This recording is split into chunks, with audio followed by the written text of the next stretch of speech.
이 사연은 전라남도 해남군의 한 해녀 할머니 실화를 바탕으로 각색하였습니다. 1963년 가을, 차가운 바람이 불어오는 날이었습니다. 28살 수님은 5살 민수를 품에 안고 남편의 관 앞에 무릎을 꿇고 앉아 있었죠. 검은 상복을 입은 그녀의 얼굴은 눈물로 범벅이 되어 있었습니다. 이제 어쩌지, 민수야. 수님의 목소리는 떨리고 있었어요. 친정어머니는 이미 세상을 떠났고 시댁에서는 며느리를 반기지 않았거든요.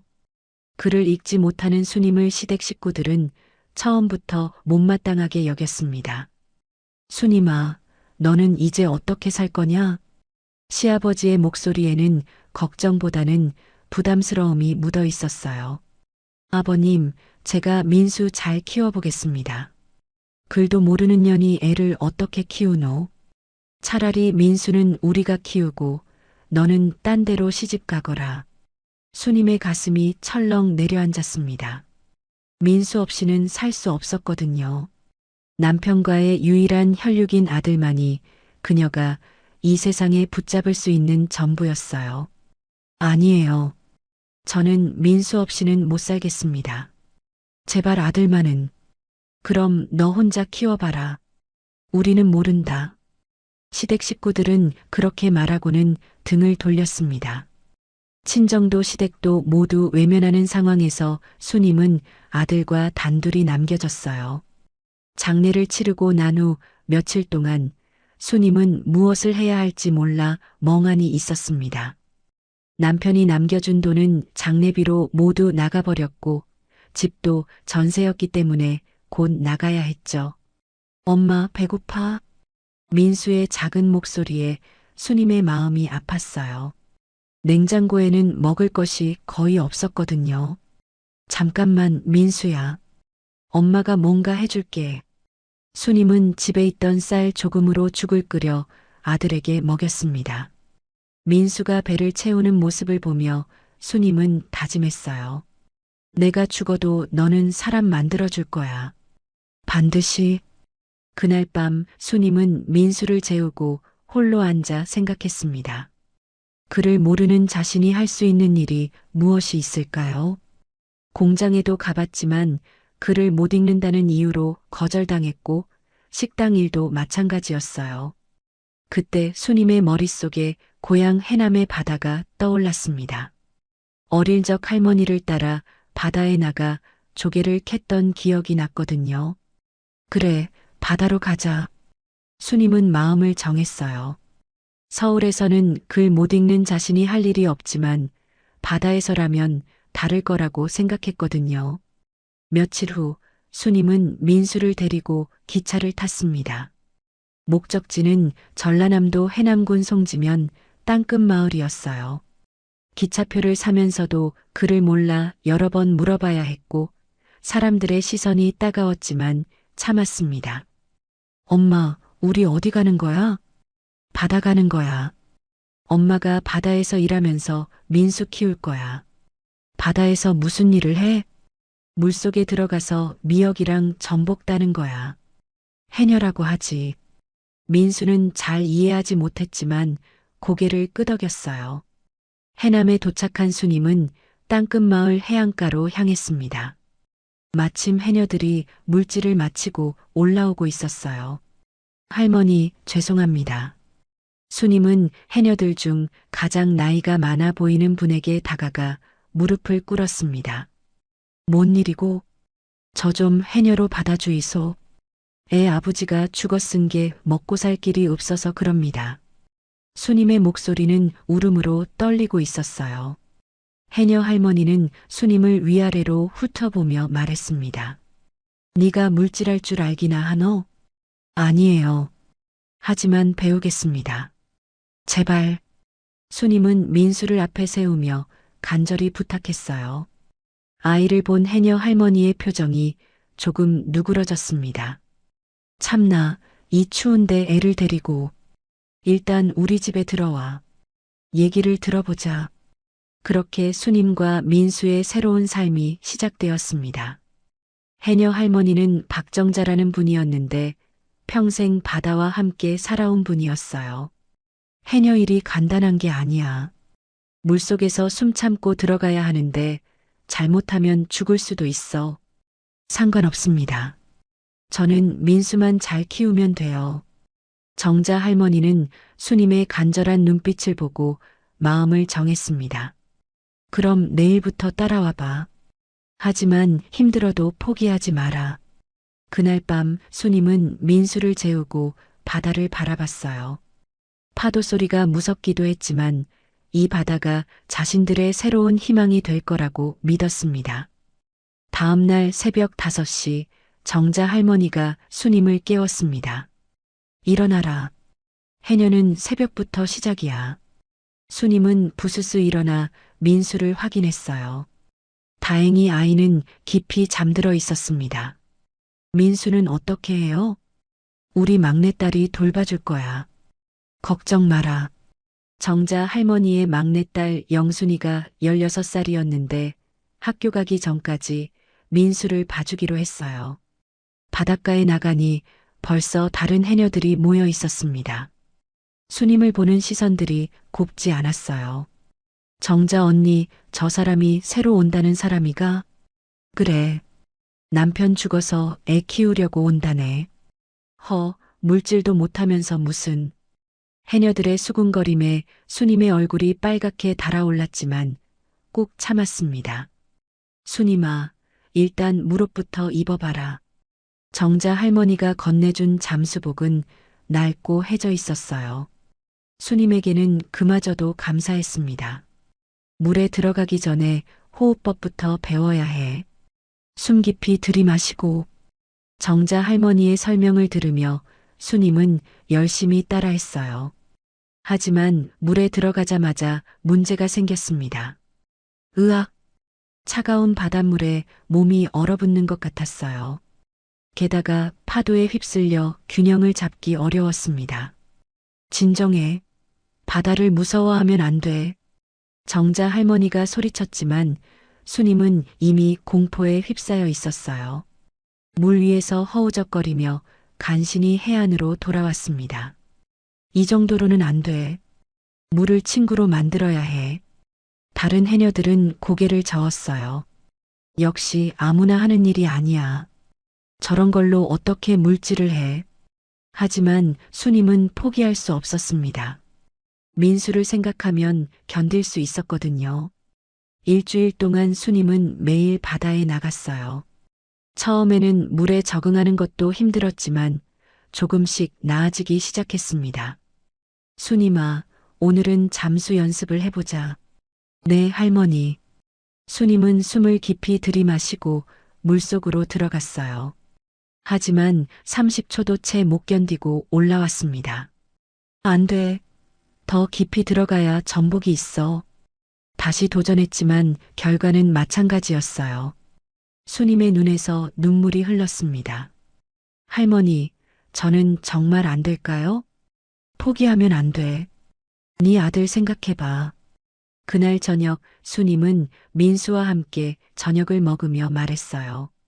민수야, 엄마가 바다에서 예쁜 조개랑 미역 많이 따서 팔면 민수 맛있는 것도 사주고 좋은 학교도 보내줄 거야.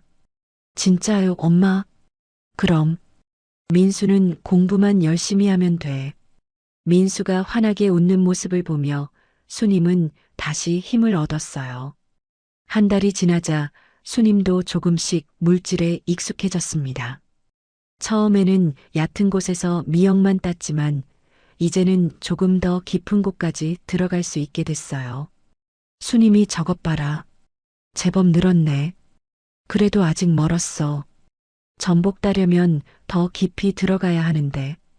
해녀들의 평가는 여전히 박했지만 수님은 개의치 않았습니다. 어느 날 수님이 물속에서 작은 전복 하나를 발견했어요. 손을 뻗어 따려는 순간 숨이 부족해졌습니다. 하지만 포기할 수 없었어요. 민수야, 엄마 이거 하면 너 좋은 것 사줄 수 있어. 수님은 마지막 힘을 다해 전복을 땄습니다. 수면 위로 올라왔을 때는 거의 기절할 뻔했어요. 수님아, 괜찮나? 정자 할머니가 놀라서 달려왔지만 수님은 손에 든 전복을 보며 웃고 있었습니다. 할머니, 제가 드디어. 아이고, 이 바보야. 목숨이 더 소중하지. 하지만 정자 할머니의 마음속으로는 수님을 인정하기 시작했어요. 아무나 할 수 없는 일을 해내고 있었거든요. 그날 밤 수님은 민수에게 전복을 끓여서 먹였습니다. 엄마, 이거 정말 맛있어요. 그치? 엄마가 바다에서 직접 딴 거야. 민수가 맛있게 먹는 모습을 보며 수님은 뿌듯했어요. 힘들어도 보람이 있었습니다. 민수야, 엄마는 네가 커서 의사 선생님이 됐으면 좋겠다. 의사요? 왜요?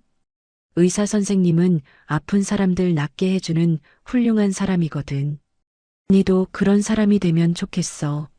민수는 고개를 끄덕였어요. 네, 엄마. 저 열심히 공부해서 의사 될게요.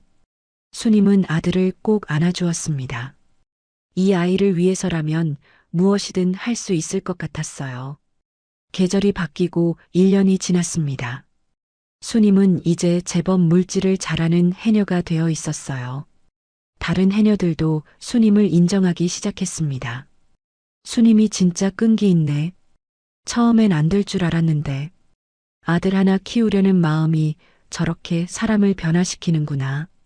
수님은 매일 새벽부터 저녁까지 바다에서 일했어요.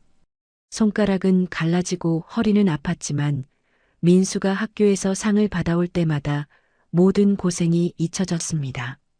엄마, 제가 전교 1등 했어요. 정말? 우리 민수 최고네.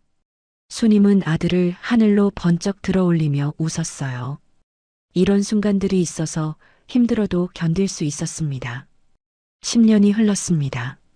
민수는 이제 15살이 되어 중학교 3학년이었어요. 수님은 38살이 되었지만 10년 동안의 혹독한 바다일로 실제 나이보다 훨씬 늙어 보였습니다. 민수야, 오늘 학교에서 뭐 배웠어? 수님은 매일 저녁 물질을 마치고 돌아오면 아들에게 학교 이야기를 물었어요. 그를 몰라서 직접 도와줄 수는 없었지만 아들의 공부에 관심만큼은 남다랐습니다. 오늘은 수학 시간에 함수를 배웠어요. 그리고 과학 시간에는 민수가 열심히 설명해 주었지만 수님은 하나도 이해할 수 없었어요. 그래도 고개를 끄덕이며 들었습니다. 우리 민수가 정말 똑똑하네. 엄마는 그런 어려운 공부 하나도 모르겠다. 엄마, 괜찮아요. 제가 열심히 해서 나중에 의사 되면 엄마 편하게 해드릴게요. 수님의 마음이 따뜻해졌어요. 이 아이를 위해 지금까지 고생한 보람이 있었습니다. 그런데 요즘 들어 민수의 표정이 어두워 보였어요. 친구들과 어울리는 것도 예전보다 줄었고 집에 오면 방에만 들어가 있었습니다. 민수야, 무슨 일 있어? 아니에요, 엄마. 그냥 공부가 좀 어려워서요. 하지만 수님은 뭔가 다른 이유가 있다는 걸 느꼈어요. 며칠 뒤 그 이유를 알게 되었습니다. 수님 씨, 잠깐 나와 보세요. 정자 할머니가 심각한 표정으로 불렀어요. 무슨 일이에요, 할머니?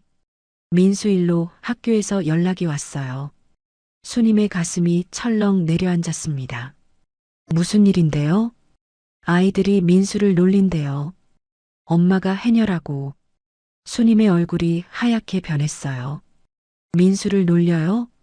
응. 특히 서울에서 전학 온 애들이 그런다고 하네. 민수 엄마가 물질하러 다니는 것 보고 해녀 아들이라고 놀린대. 수님은 주저앉을 것 같았어요.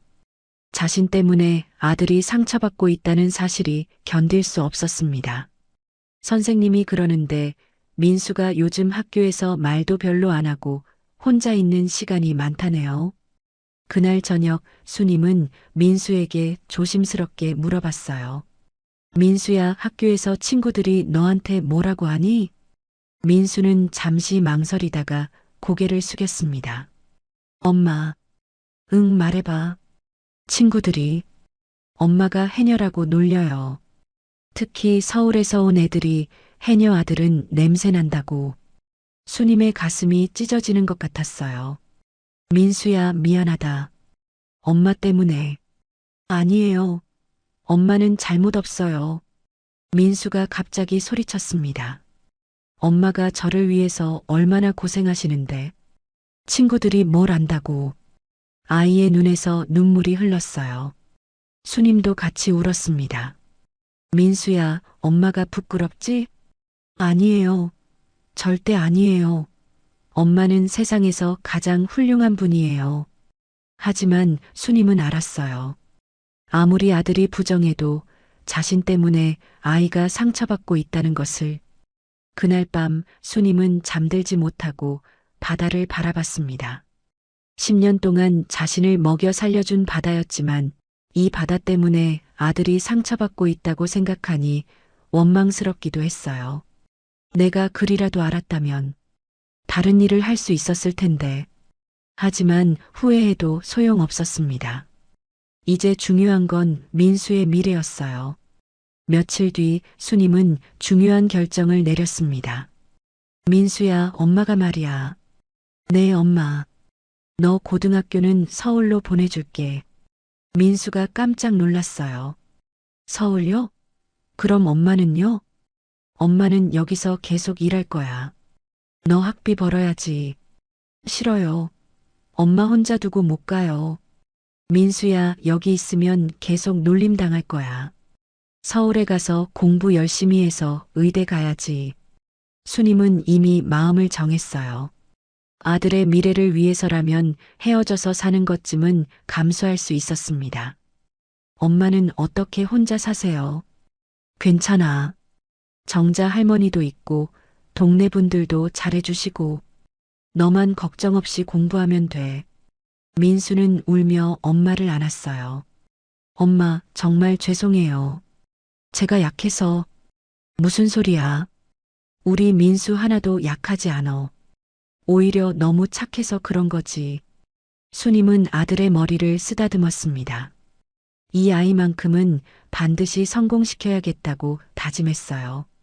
몇 달 후 민수는 정말로 서울의 명문 고등학교에 진학했습니다. 수님이 10년 동안 모은 돈으로 서울의 작은 고시원을 얻어주었어요. 민수야, 서울 가서도 공부 열심히 해야 해. 네, 엄마. 꼭 의대 가서 성공할게요.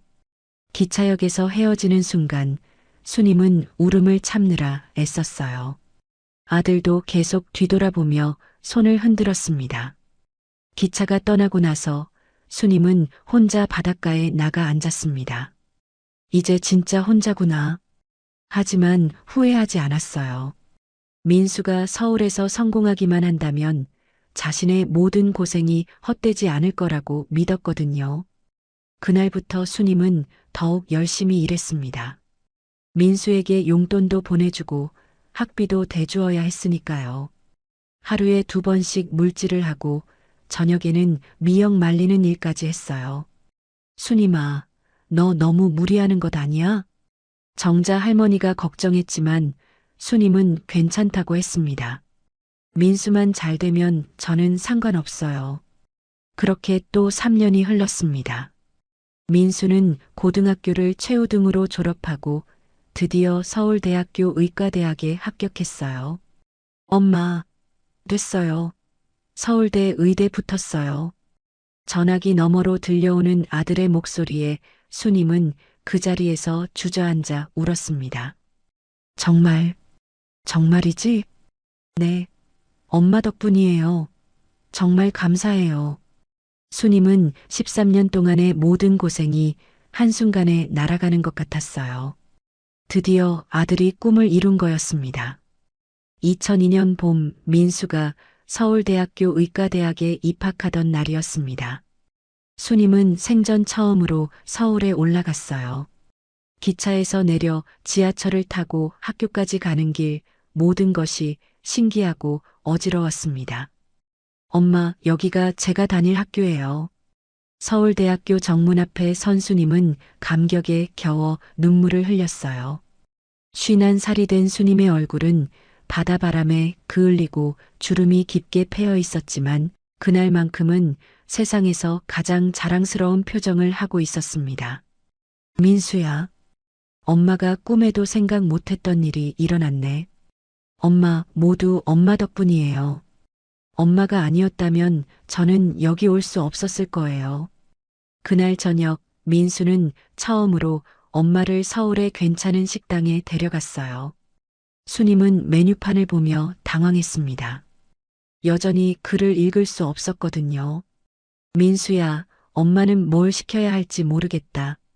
엄마, 제가 주문할게요. 엄마가 좋아하실 만한 걸로요. 민수가 정성스럽게 음식을 주문하고 엄마의 수저를 정성껏 닦아주는 모습을 보며 수님은 뿌듯했어요. 민수야, 이제 엄마는 좀 편히 살아도 되겠다. 엄마, 아직 멀었어요. 제가 의사 되려면 몇 년 더 공부해야 해요. 그때까지 엄마가 건강하셔야 해요. 그럼 엄마는 죽어도 너 의사 될 때까지는 안 죽는다. 모자는 그렇게 웃으며 이야기했어요. 그로부터 7년이 더 흘렀습니다. 민수는 의과대학을 우수한 성적으로 졸업하고 레지던트 과정을 거쳐 드디어 흉부외과 전문의가 되었어요.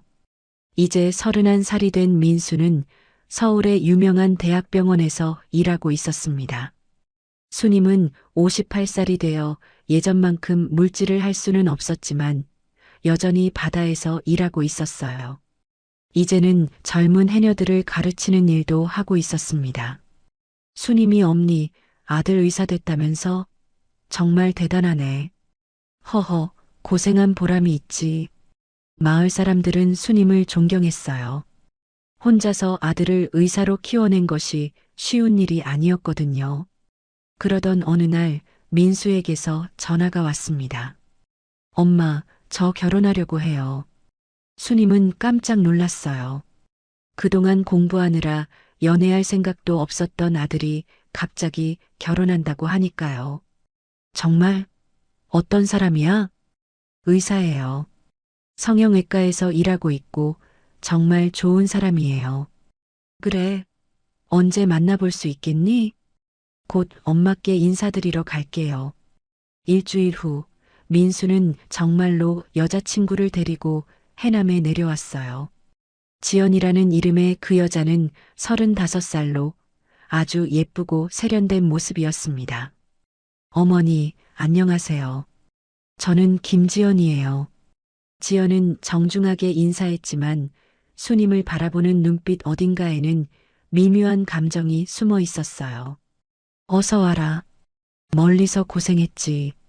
수님은 지연을 반갑게 맞았지만 뭔가 어색한 느낌을 지울 수 없었습니다. 지연이 너무 도시적이고 세련된 모습이어서 시골 해녀인 자신과는 너무 다른 세계 사람 같았거든요.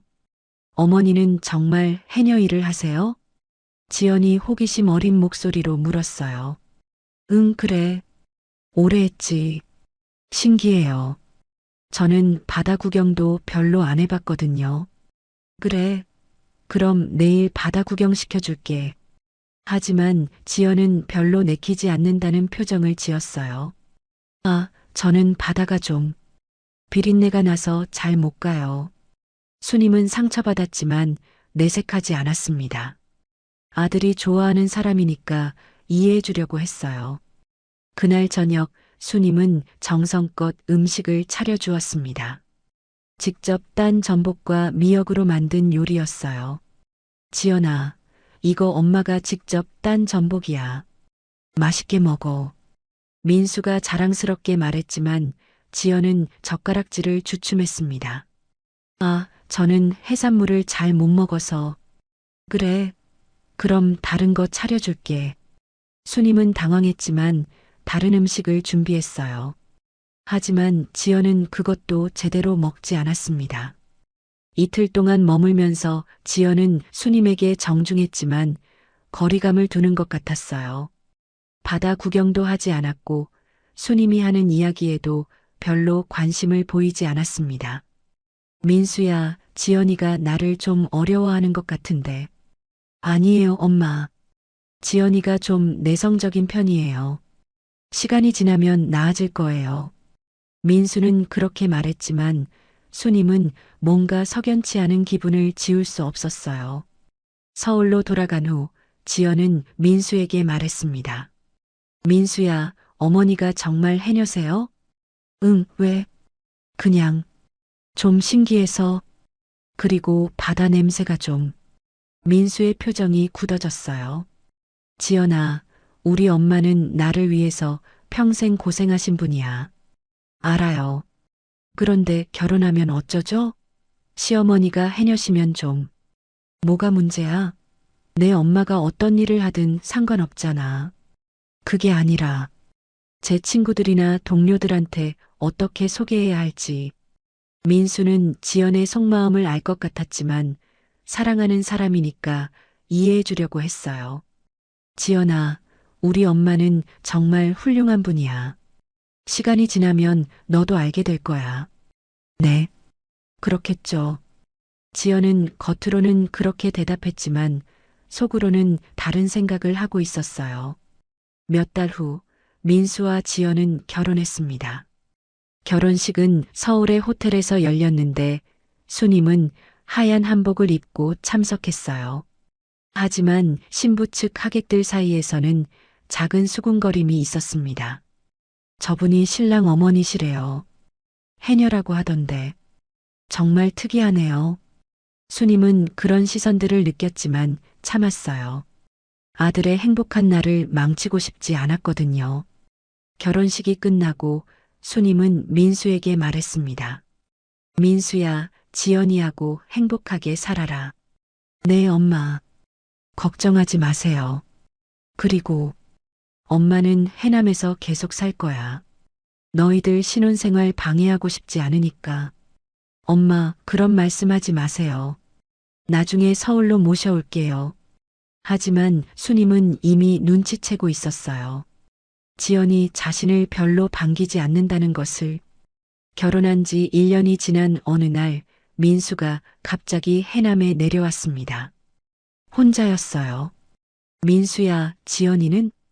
엄마, 사실 말씀드릴 게 있어서 왔어요. 민수의 표정이 심각했어요. 수님은 불길한 예감이 들었습니다. 무슨 일이야? 엄마를 서울로 모시고 싶어요. 지연이도 그러자고 하고요. 수님은 놀랐어요.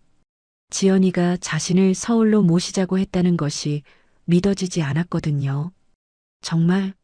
지연이가 그랬어? 네. 어머니 혼자 계시면 걱정된다고 하더라고요. 하지만 민수의 목소리에는 확신이 없었어요. 수님은 뭔가 다른 이유가 있다는 걸 느꼈습니다. 민수야, 엄마는 여기가 좋아. 바다도 있고 정자 할머니도 계시고. 엄마, 이제 나이도 드셨잖아요. 서울에서 편히 지내시는 게 좋을 것 같은데. 사실 민수에게는 다른 이유가 있었어요. 지연이 계속해서 불만을 표현하고 있었거든요.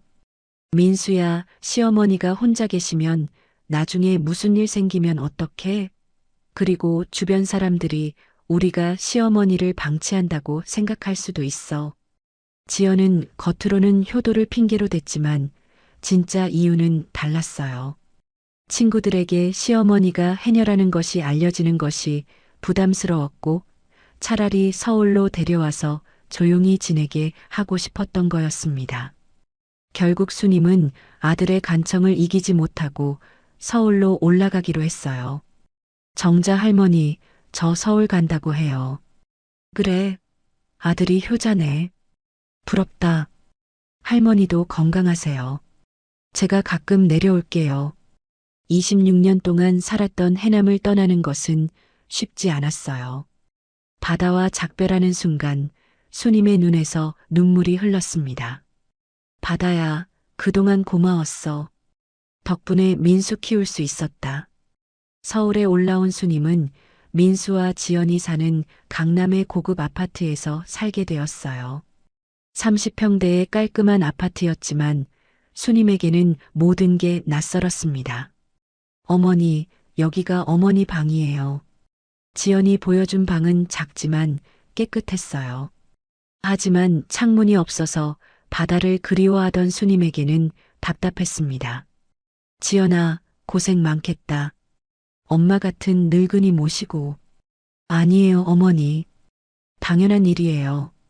지연은 정중하게 대답했지만 표정은 그리 밝지 않았어요. 처음 며칠은 괜찮았습니다. 민수가 일찍 퇴근해서 엄마와 시간을 보내려고 노력했고, 지연도 나름대로 시어머니를 챙겨주었어요. 하지만 시간이 지나면서 문제가 생기기 시작했습니다. 수님은 새벽 5시에 일어나는 습관이 있었는데 그 소리에 지연이 깨어나곤 했어요. 여보, 어머니께 좀 말씀드려요. 새벽에 너무 일찍 일어나시면 저도 잠이 깨져요. 엄마한테 뭐라고 하라는 거야? 평생 그 시간에 일어나던 분인데. 그래도 이젠 일하시는 것도 아니잖아요. 민수는 곤란했어요. 엄마와 아내 사이에 끼어서 어떻게 해야 할지 몰랐거든요. 또 다른 문제도 있었어요. 수님은 아직도 바다 냄새가 났어요. 26년 동안 바다에서 살면서 몸에 밴 냄새였는데 지연은 그것을 참기 힘들어했습니다. 민수야, 어머니가 목욕을 자주 안 하시는 것 같은데 엄마는 깨끗하게 사는 분이야. 그게 아니라 뭔가 바다 냄새가. 지연의 불만은 점점 커져갔어요. 처음에는 참으려고 했지만 날이 갈수록 시어머니와 함께 사는 것이 스트레스가 되었습니다. 한편 수님도 불편함을 느끼고 있었어요. 서울 생활이 몸에 맞지 않았고 특히 바다가 그리워서 견딜 수 없었습니다. 민수야, 엄마 좀 답답해서 그런데 바다 구경 좀 갔다 와도 될까? 엄마, 서울에서 바다가 어디 있어요? 차로 1시간은 가야 하는데. 민수는 바쁜 병원 일로 엄마를 바다에 데려다 줄 여유가 없었어요. 수님은 점점 우울해졌습니다.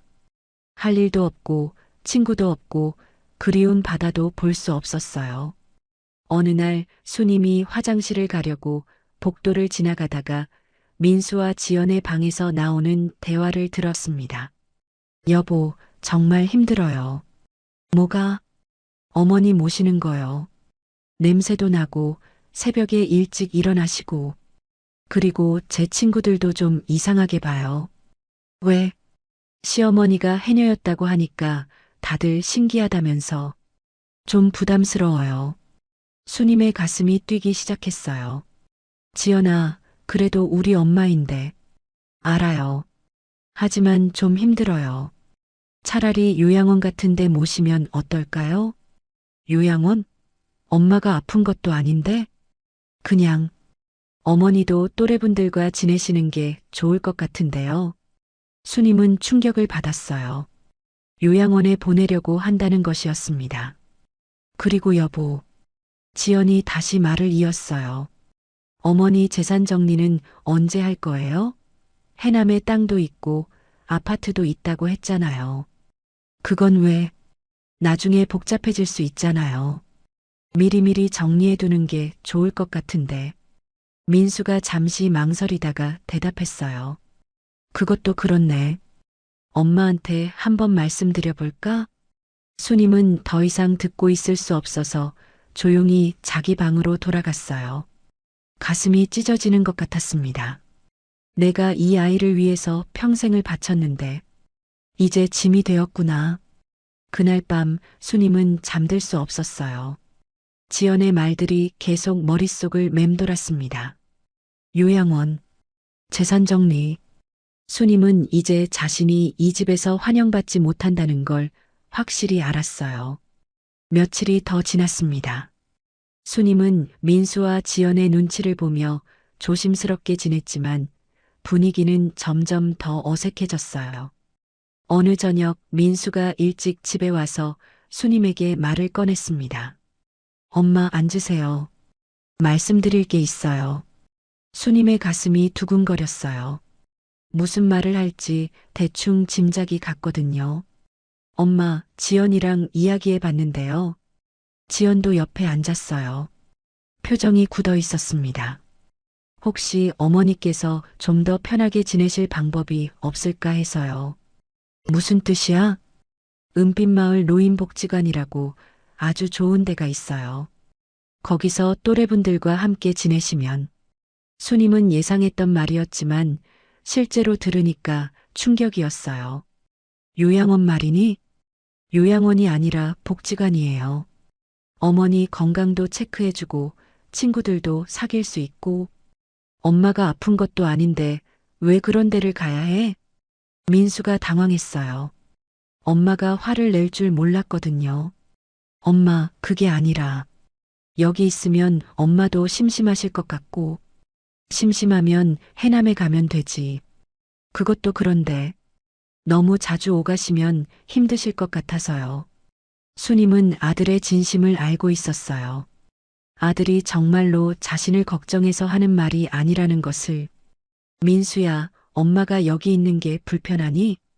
그런 게 아니에요, 엄마. 하지만 지연이 끼어들었어요. 어머니, 사실은. 지연이 잠시 망설이다가 말을 이었습니다. 저희가 아이를 가지려고 하는데 그러면 집이 좀 좁을 것 같아서요. 수님은 그제야 진짜 이유를 알았어요. 아이를 가지려고 하니까 자신이 방해가 된다는 거였습니다. 아, 그래. 아기를 가지려고 하는구나. 네, 그래서 어머니께서 좀 더 넓고 쾌적한 곳에서 지내시는 게 좋을 것 같아서요. 수님은 씁쓸하게 웃었어요. 그래, 알겠다. 엄마가 생각해 볼게. 그날 밤 수님은 다시 잠들 수 없었어요. 26년 동안 바다에서 고생하며 모은 재산이 얼마나 되는지 계산해 봤습니다. 해남에 있는 땅 여러 필지와 아파트 2채, 그리고 현금까지 합치면 18억 원 정도였어요. 아들에게 물려주려고 아껴둔 돈이었습니다. 내가 죽으면 저 아이들이 이 돈을 받겠지. 그런데 지금 나를 이렇게 대하는구나. 수님의 마음이 서서히 차가워지기 시작했어요. 며칠 후 더 충격적인 일이 벌어졌습니다. 수님이 화장실에 가려고 일어나다가 다시 민수와 지연의 대화를 듣게 된 거였어요. 지연아, 오늘도 또 어머니가 냄새 난다고 하더라. 민수의 목소리였어요. 바다 냄새 진짜 역해 죽겠어. 목욕을 매일 하셔도 없어지지가 않네. 지연이 짜증스러운 목소리로 대답했어요. 조용히 해. 그래도 돈은 다 저 할머니가 벌어놓은 거잖아. 글도 못 읽는 년이 무슨 돈을 벌어? 그냥 운 좋게 땅값 오른 거지. 수님의 온몸에 소름이 돋았어요. 자신을 글도 못 읽는 년이라고 부르다니. 빨리 요양원 보내버리고 재산 다 우리 명의로 돌리자. 지연이 차가운 목소리로 말했어요. 그러자. 어차피 저 할미는 돈이 뭔지도 모르잖아. 민수가 웃으며 대답했어요. 그냥 재산 싹 뺏고 끝내자. 어차피 우리가 나중에 받을 돈이니까. 수님은 벽에 기대서 서 있을 수밖에 없었어요. 다리에 힘이 빠져서 쓰러질 것 같았거든요. 내가 너를 위해서 26년 동안 바다에서 죽도록 물질했는데 너는 엄마를 이렇게 생각했구나. 수님의 눈에서 눈물이 주르륵 흘렀어요. 하지만 소리내어 울 수는 없었습니다. 그런데 언제 말씀드릴까? 재산 정리 이야기. 조금 더 기다려보자. 너무 급하게 하면 의심할 수도 있어. 맞아. 그리고 글 못 읽으니까 우리가 서류 다 써서 가져다 주면 되겠네. 두 사람이 낄낄거리며 웃는 소리가 들렸어요. 수님은 조용히 자기 방으로 돌아갔어요. 그리고 이불을 뒤집어 쓰고 소리 없이 울었습니다. 내 아들이, 내가 그렇게 사랑했던 아들이 이런 생각을 하고 있었구나. 그날부터 수님은 민수와 지연을 보는 눈이 완전히 달라졌어요. 겉으로는 평상시와 다름없이 행동했지만 속으로는 차가운 분노가 끓어오르고 있었습니다. 너희가 원하는 게 돈이라면 그 돈으로 너희 혼쭐을 내주마. 수님은 마음속으로 복수를 계획하기 시작했어요. 며칠 후 수님은 민수에게 말했습니다. 민수야, 엄마가 해남에 좀 다녀올게. 왜요? 무슨 일 있어요? 응, 땅 문서 좀 정리할 일이 있어서. 민수와 지연의 눈이 반짝였어요. 엄마, 혹시 재산 정리하시려는 거예요? 응, 이제 나이도 들었으니까 미리미리 해두는 게 좋겠더라. 그럼 저희가 도와드릴까요? 서류 작업 같은 거. 아니야, 엄마가 알아서 할게. 수님은 그렇게 말하고는 해남으로 내려갔어요. 하지만 재산을 아들에게 물려주기 위해서가 아니었습니다. 모든 것을 처분하기 위해서였어요. 해남에 도착한 수님은 제일 먼저 정자 할머니를 찾았어요. 수님아, 웬일이야? 갑자기. 할머니, 제가 큰 결심을 했어요. 수님은 정자 할머니에게 그동안 있었던 일들을 모두 털어놓았어요. 정자 할머니는 깜짝 놀랐습니다. 허허, 그런 일이. 참, 세상에 그런 자식이 다 있나? 할머니, 저 이제 어떻게 해야 할까요? 수님아, 내가 결정해야 할 일이야. 하지만 후회하지 않을 선택을 해라. 수님은 이미 마음을 정했어요. 저 모든 재산을 처분할 거예요. 뭐라고? 네. 아들한테 한 푼도 주지 않을 거예요. 정자 할머니는 수님의 굳은 표정을 보며 말했어요. 그래, 내가 그렇게 결심했다면 지지해 줄게. 하지만 정말 확실하니? 네. 더 이상 망설이지 않을 거예요. 수님은 해남에서 변호사를 찾았습니다. 김정우 변호사는 마을에서 소문난 실력 있는 분이었어요. 어르신, 무슨 일로 오셨습니까? 변호사님, 제 재산을 모두 처분하고 싶어요. 김 변호사는 수님의 말에 놀랐어요. 처분이라고 하시면 팔아서 기부할 거예요. 한 푼도 남기지 않고요. 수님은 차근차근 자신의 상황을 설명했어요. 김 변호사는 안타까운 표정을 지었습니다. 어르신, 정말 심사숙고하신 결정인가요? 18억이라는 큰 돈인데. 네, 결심했어요. 제발 도와주세요. 그럼 어떤 방식으로 처분하시려는지요? 수님이 말했어요. 해남에 있는 땅들은 모두 지역복지재단에 기부할게요.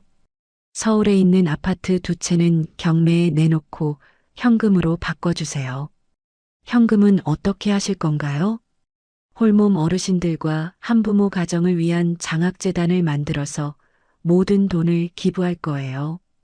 김 변호사는 감동했어요. 정말 대단하신 결정입니다. 하지만 시간이 좀 걸릴 것 같은데요. 상관없어요. 천천히 해도 돼요. 수님은 한 가지 더 당부했어요. 그런데 변호사님, 제 이름은 절대 밝히지 말아주세요. 익명으로 기부한다고 해주세요. 알겠습니다. 그런데 혹시 아드님께는 말씀하지 않으시나요? 나중에 모든 게 끝나면 알게 될 거예요. 일주일 동안 해남에서 지내면서 수님은 모든 절차를 밟았어요. 땅 문서들을 정리하고 아파트 매매 계약도 진행했습니다. 정자 할머니는 매일 수님을 찾아와 걱정했어요. 수님아, 정말 괜찮겠니? 나중에 후회하지 않을까? 할머니, 저는 후회하지 않을 거예요. 오히려 속이 시원해요. 그래도 노후 대비은 해야 하지 않겠어? 수님이 웃으며 답했어요. 할머니, 저한테는 이 바다가 있잖아요. 아직 물질할 수 있어요. 어떻게 그런 마음이 드니? 26년 동안 아들을 위해서 살았는데 이제는 저를 위해서 살고 싶어요. 그리고 정말로 도움이 필요한 사람들을 위해서요. 서울로 돌아간 수님은 평상시와 똑같이 행동했어요. 민수와 지연은 수님이 해남에서 뭘 했는지 궁금해했지만 직접 묻지는 않았습니다. 엄마, 해남에서 잘 다녀오셨어요? 응, 잘 다녀왔어.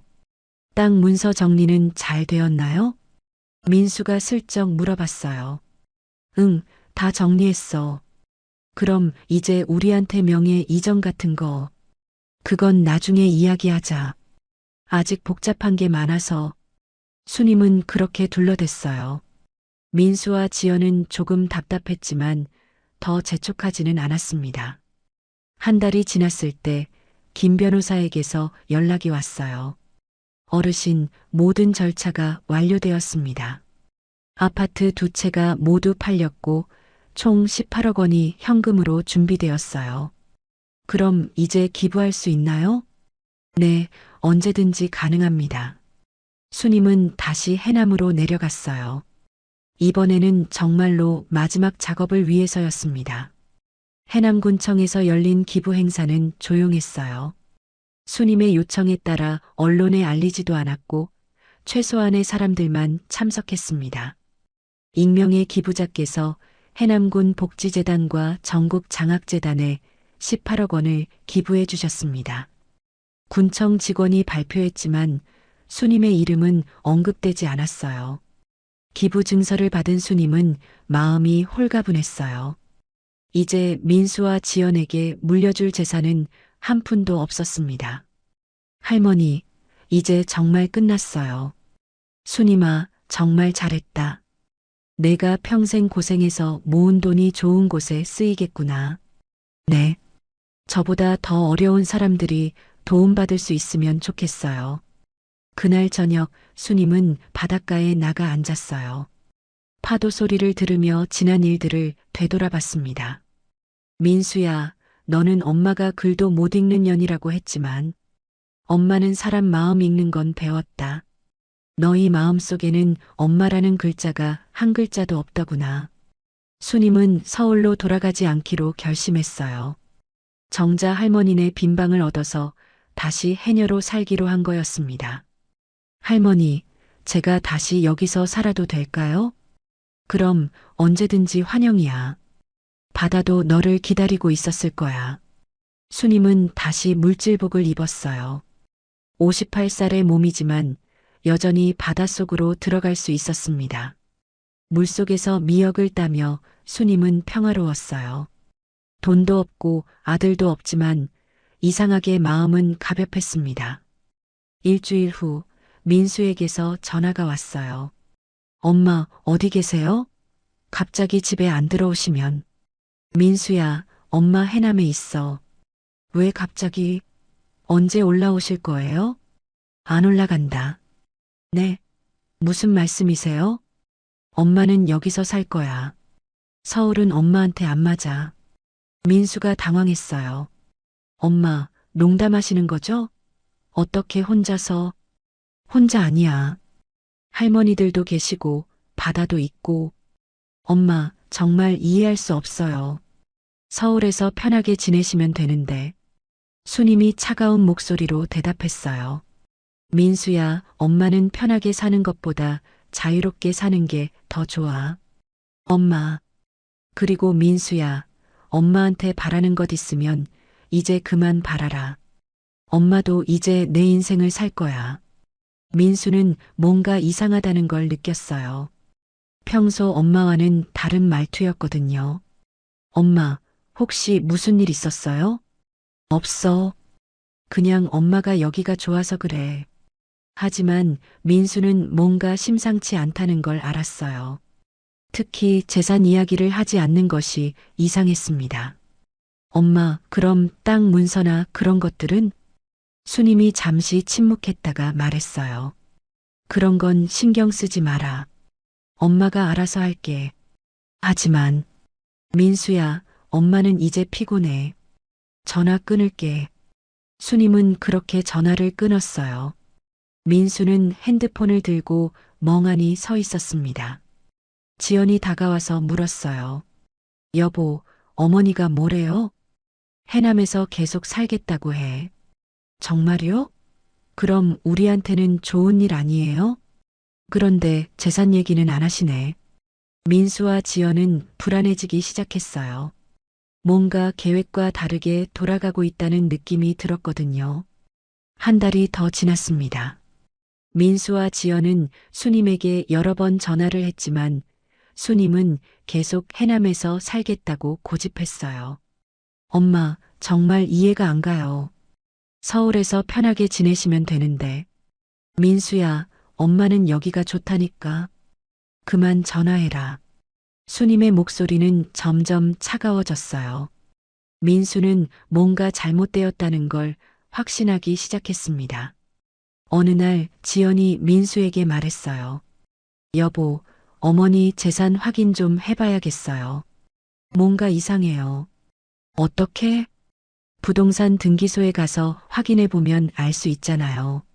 민수는 망설였지만 결국 부동산 등기소를 찾았어요. 그리고 충격적인 사실을 알게 되었습니다. 뭐라고요? 모든 재산이 처분되었다고요? 담당 공무원이 서류를 보며 말했어요. 네, 한 달 전에 모든 부동산이 매각되거나 기부되었네요. 민수는 믿을 수 없었어요. 기부요? 누구한테요? 해남군 복지재단과 전국장학재단에 기부되었다고 나와 있습니다. 민수는 다리에 힘이 빠져서 의자에 주저앉았어요. 18억 원이 모두 없어진 거였습니다. 집에 돌아온 민수는 지연에게 모든 걸 말했어요. 뭐라고? 18억이 다 없어졌다고?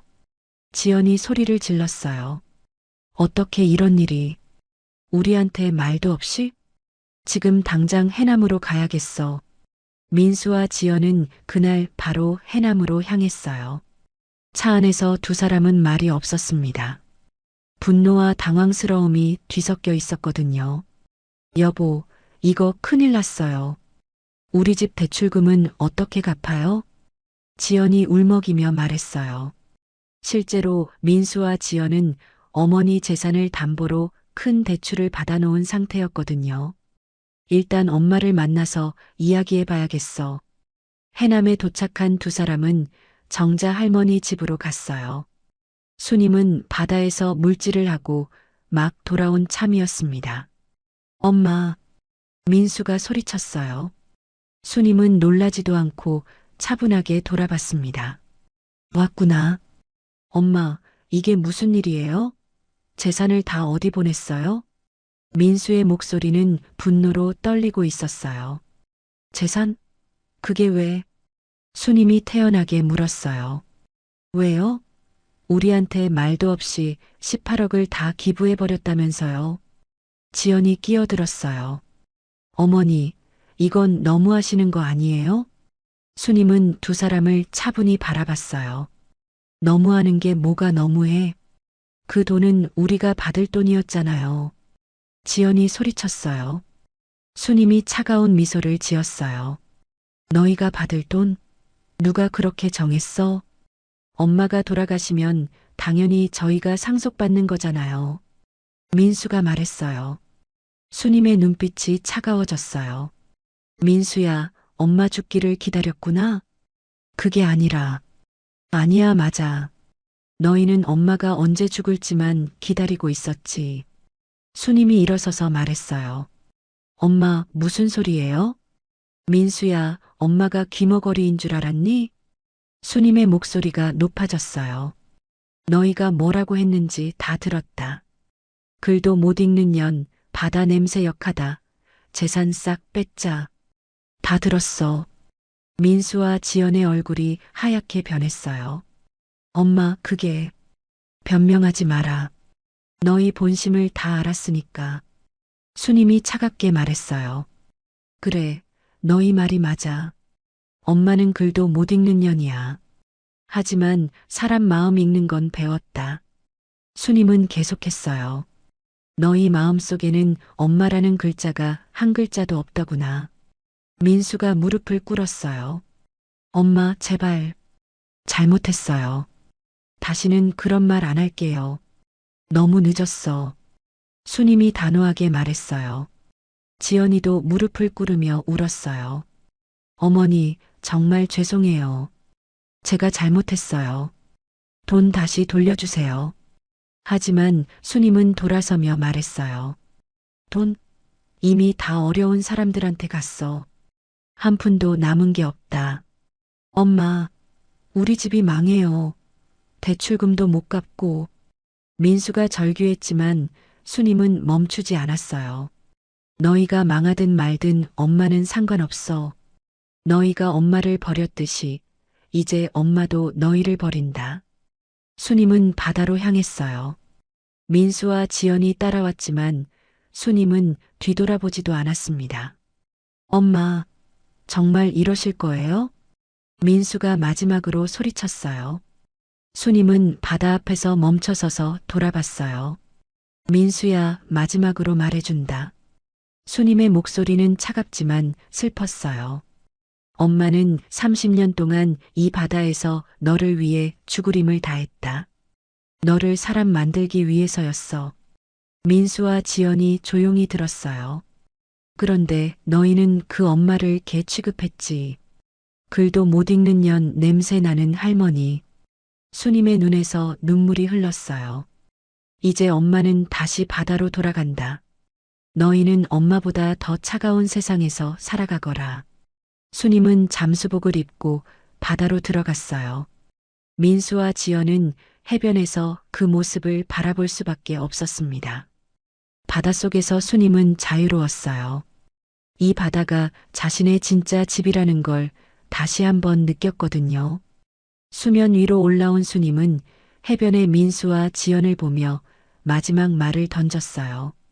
너희가 원했던 건 엄마가 아니라 엄마 돈이었지. 이제 그 돈은 정말로 도움이 필요한 사람들에게 갔어. 너희는 이제 너희 힘으로 살아가거라. 민수와 지연은 더 이상 할 말이 없었어요. 수님은 다시 바닷속으로 들어갔고 두 사람은 빈손으로 서울로 돌아갈 수밖에 없었습니다. 그날 저녁 수님은 정자 할머니와 함께 저녁을 먹으며 말했어요. 할머니, 이제 정말 속이 시원해요. 잘했어, 수님아. 내가 옳은 일 했다. 네. 이제 진짜 제 인생을 살 거예요. 바다에서 들려오는 파도 소리를 들으며 수님은 처음으로 진정한 평화를 느꼈어요. 돈도 없고 아들도 없었지만 자신을 배신하지 않는 바다가 있었거든요. 몇 달 후 민수와 지연은 정말로 집을 잃고 작은 원룸으로 이사해야 했어요. 대출금을 갚지 못해서 신용불량자가 되었고 지연은 민수를 원망하며 결국 이혼을 요구했습니다. 하지만 수님은 그런 소식조차 관심이 없었어요. 매일 바다에서 물질을 하며 평화롭게 살고 있었거든요. 어떤 사람들은 수님이 너무 냉정했다고 말했지만 정자 할머니는 수님을 응원했어요. 수님아, 내가 잘한 거야. 배은망덕한 자식에게 복수한 게 아니라 정말 어려운 사람들을 도운 거니까. 수님은 고개를 끄덕이며 바다를 바라봤어요. 이제 정말로 자유로웠습니다. 부모의 사랑은 조건이 없습니다. 하지만 그 사랑을 당연하게 여기고 부모를 돈으로만 바라본다면 결국 모든 것을 잃게 됩니다.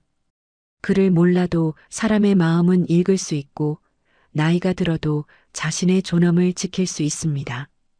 진정한 효도는 부모의 재산을 탐내는 것이 아니라 부모의 마음을 이해하고 존중하는 것입니다. 그리고 무엇보다 부모도 한 명의 인간으로서 존중받을 권리가 있다는 걸 잊지 말아야 합니다. 수님 할머니는 자신을 배신한 아들에게 용서를 베풀지 않았습니다. 때로는 용서하지 않는 것이 더 올바른 선택일 수 있습니다. 대신 그 돈을 정말로 도움이 필요한 사람들에게 기부함으로써 진정한 선행을 보여주었죠. 여러분도 혹시 주변의 어르신들을 돈으로만 바라보고 계시지는 않나요? 그분들의 마음과 존엄을 먼저 생각해 보시길 바랍니다. 부모의 사랑을 당연하게 여기지 말고 그 사랑에 진심으로 감사하며 살아가세요. 그리고 무엇보다 사람을 사람으로 대하는 기본적인 예의를 잊지 마시길 바랍니다. 이 이야기가 여러분에게 깊은 감동을 주었다면 댓글로 여러분의 생각을 나눠주세요.